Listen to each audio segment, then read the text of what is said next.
Hello, everybody. I just thought I'd show you where I am right now. Well, not at this very moment, but this is where I was yesterday.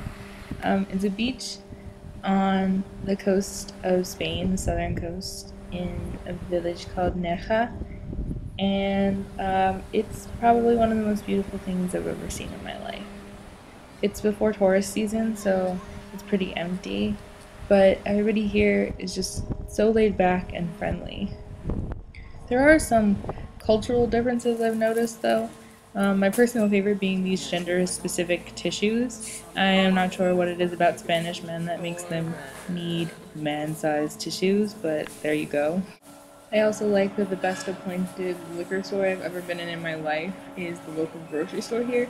This is just the corner dedicated to alcohol, and they have more than I even knew existed. But I've only been in Spain for a day and a half, so this video is actually not about being in Spain. It's about Cambridge, which I went to 2 weekends ago. Good morning, Irene. Good morning, Alyssa. What are we? I'm good. How are you? I am fantastic. What are we doing today? We're going to Cambridge. Yeah. And it's snowing, even though it's There was a breakfast, but it's still awesome. It's gonna be great. We're gonna get food when we're there, and it'll be fine. Ah, look how pretty it is. Irene and I got up early that morning and caught the 9:15 train from King's Cross to Cambridge. We didn't really have a plan, so we just decided to go and see what we could. We didn't know that it would be snowing, but I guess that made the whole trip a little more interesting. After a quick breakfast at Market Square, Irene and I decided to start, rather originally, at the Cambridge University Press Bookshop. There were so many fascinating books in there, and I would have been excited even if we weren't in Cambridge.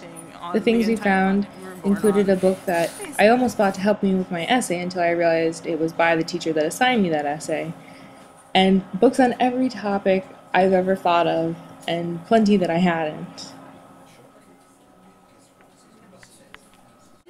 Then we explored the various schools at Cambridge and got the inevitable school envy that comes from seeing a school that is approximately 5 times older than the school you normally go to and looks like a castle. I mean, really, Hogwarts. This isn't fair.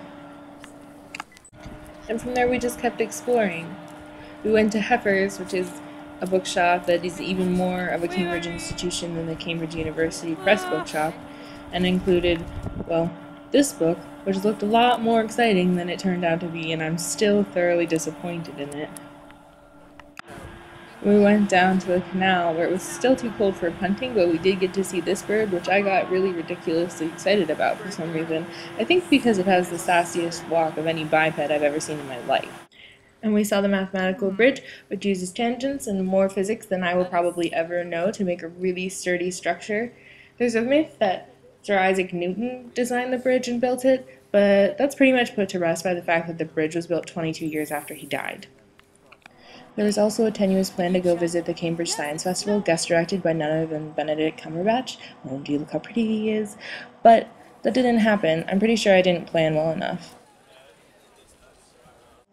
After that, we wandered into a pub, and things kind of get hazy from then on, which is really unusual for me, because I like to find sort of a deeper meaning when I visit places. But I think that this trip showed me that even if you are visiting one of the most respected places of higher learning on the entire globe, not everything has a greater message, because life happens the way it happens, and you can't reshape the past to fit your message. We had a good time, and that was all. And that was enough.